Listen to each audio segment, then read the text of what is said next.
पाठ दुसरा, संतांची कामगिरी. शिवाजी महाराजांपूर्वी महाराष्ट्रामध्ये चक्रधर, नामदेव, ज्ञानेश्वर, एकनाथ असे अनेक थोर संत झाले, ज्यांनी लोकांना दया, अहिंसा, परोपकार, त्याग, सेवा, बंधुभाव या गुणांची शिकवण दिली. शेतकरी कशी जमिनीची मशागत करतो, नांगरतो आणि मगच ती पेरणीसाठी तयार होते, तसंच आपल्या मनाची मशागत करून तिला तयार करण्याचं काम असतं साधू संतांचं. आता पहिल्यांदा बघूया आपण श्री चक्रधर स्वामी. चक्रधर स्वामी मूळ गुजरातमधील एक राजपुत्र, पण वैराग्य वृत्ती धारण करून ते महाराष्ट्रात आले आणि इथे त्यांनी समतेचा उपदेश केला. त्यांनी स्थापन केलेला पंथ म्हणजे महानुभाव पंथ आणि श्री चक्रधर स्वामींच्या आठवणींचा संग्रह म्हणजे लीळा चरित्र हा ग्रंथ. त्यानंतर संत नामदेव. संत नामदेव होते विठ्ठलाचे निस्सीम भक्त. ते नरसी गावचे राहणारे. त्यांनी अनेक अभंग रचले, कीर्तन केली.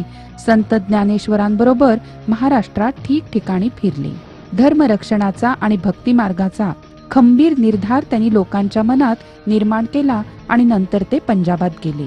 तिथं त्यांनी हिंदी भाषेत काही पदं लिहिली, जी गुरु ग्रंथ साहिब या धर्मग्रंथात आपल्याला बघायला मिळतात. यानंतर संत ज्ञानेश्वर. संत ज्ञानेश्वर आप्पे गावचे राहणारे. निवृत्तीनाथ आणि सोपानदेव हे त्यांचे बंधू, तर मुक्ताबाई ही त्यांची बहीण. पण त्यावेळचे कर्मठ लोक या मुलांना संन्याशांची मुलं म्हणून नाव ठेवत, कारण त्यांच्या वडिलांनी पहिल्यांदा संन्यास घेतला, घर सोडलं आणि मग मात्र गुरूंनी आज्ञा केली म्हणून ते परत घरी आले आणि संसार करायला लागले. त्यानंतर त्यांना ही 4 मुलं झाली. हे काही त्यावेळच्या कर्मठ लोकांना मान्य नव्हते, म्हणून लोक त्या मुलांचा छळ करत. ज्ञानेश्वर एकदा भिक्षेची झोळी घेऊन गावात गेले आणि त्यांना कुणीच भिक्षा घातली नाही, उलट वेडेवाकडे बोल ऐकवले. म्हणून मग ज्ञानेश्वरांना खूप दुःख झालं आणि ते झोपडीचं दार बंद करून आत बसले. तेवढ्यात आली मुक्ताबाई.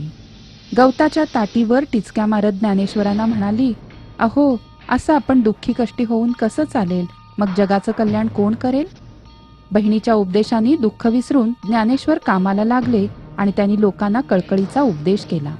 ईश्वरावर श्रद्धा ठेवा, सगळ्यांशी समतेने वागा आणि दुःखी माणसांना मदत करा. त्यावेळेला धर्माचं सगळं ज्ञान संस्कृत ग्रंथांमध्ये होतं आणि ही भाषा काही लोकांना समजत नव्हती. म्हणून ज्ञानेश्वरांनी मराठी भाषेतून ज्ञानेश्वरी लिहिली, लोकांना बंधुभावाची शिक्षण दिली आणि तरुण वयातच पुण्याजवळ आळंदी येथे जिवंत समाधी घेतली. यानंतर संत एकनाथ. ते होते पैठणचे राहणारे. त्यांनी अनेक अभंग, ओव्या, भारुडं लिहिली आणि उच्च नीच भेदभाव मानू नका असा लोकांना उपदेश केला. मुक्या प्राण्यांवर दया केली.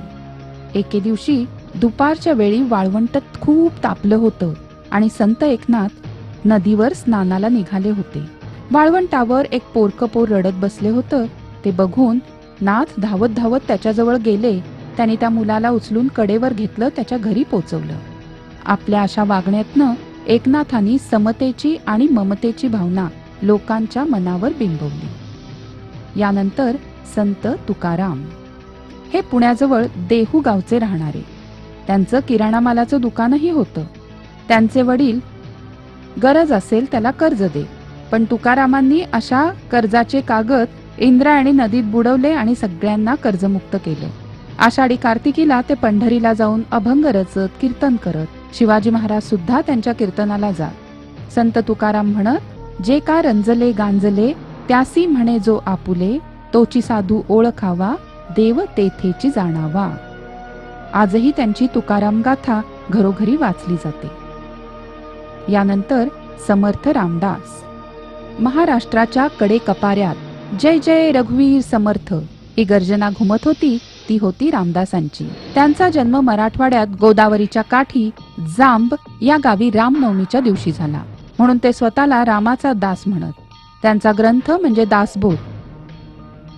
बलोपासनेसाठी त्यांनी ठिकठिकाणी हनुमानाची मंदिरं उभारली. सामर्थ्य आहे चळवळीचे, जो जो करील तयाचे हा संदेश त्यांनी दिला आणि लोकांना अन्यायाविरुद्ध प्रतिकार करण्याची स्फूर्ती दिली. संतांच्या या कामगिरीचा शिवाजी महाराजांनी स्वराज्य स्थापनेसाठी उपयोग करून घेतला.